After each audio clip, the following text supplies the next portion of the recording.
In the movie The Matrix, Morpheus says something rather interesting. The Matrix is a system, Neo. That system is our enemy. But when you're inside, you look around, what do you see? Businessmen, teachers, lawyers, carpenters, the very minds of the people we are trying to save. But until we do, these people are still a part of that system. And that makes them our enemy. You have to understand, most of these people are not ready to be unplugged. And many of them are so inured, so hopelessly dependent on the system that they will fight to protect it. Are you trapped inside the system? Ask yourself this. Would I continue in the job I now have if I were not paid for it? If not, you're probably in serious spiritual danger. Keep watching, because in this video, I'm going to explain why this is.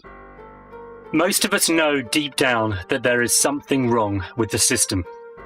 Do you ever think there must be something more than this?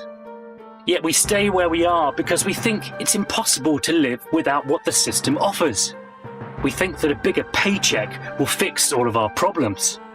Well, this is exactly what the system wants you to believe. I'm not here to condemn all the good being done in the world. I'm just here to question the motives behind everything that's being done in the system, whether the actions themselves are good or bad. The bottom line is that what makes the system function is people choosing to work for money. You've probably heard the saying, the love of money is the root of all evil. Your current job may be a good one, but if you wouldn't do it without being paid, then you need to see that your ultimate motivation is not a good one. Until you accept this truth, you're going to be severely limited in your ability to provide real solutions to the problems of the world. Why is this? Because the love of money is the root of all the problems in the world. Until we deal with this root in our own hearts, we are complicit with all the problems that stem from it. Now here's where we need a dose of real honesty. If we try to convince ourselves and others that we can change the system from the inside, we're just deceiving ourselves. The system will corrupt us long before we've made any significant changes.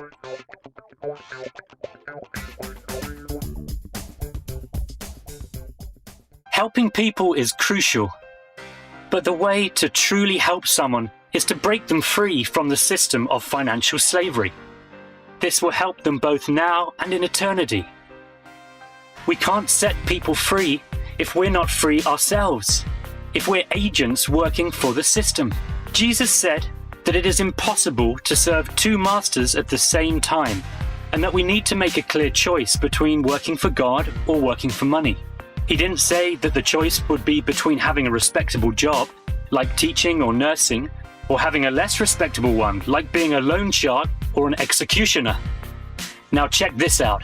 Revelation 13:16-18 predicts the arrival of a world leader, the Antichrist, who uses the economic system as a matrix of servitude, branding people with a mark in their right hand or forehead, without which they can neither buy nor sell.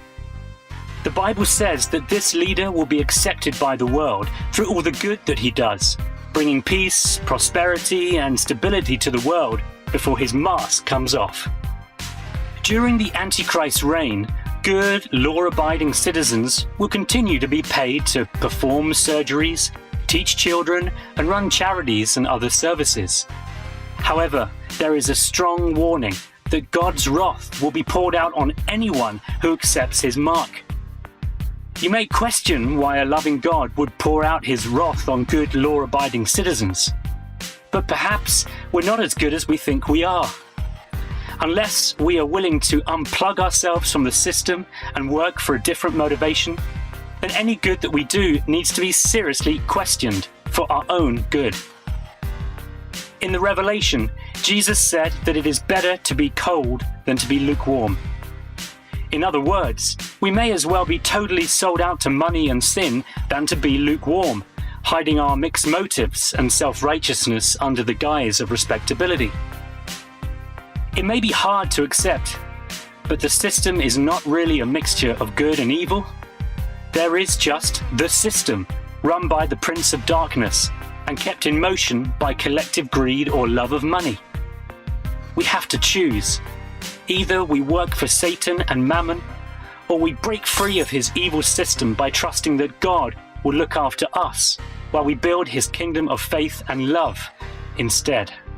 Has this video provoked a strong reaction in you? We hope so. The truth is uncomfortable, but it's what we need to hear.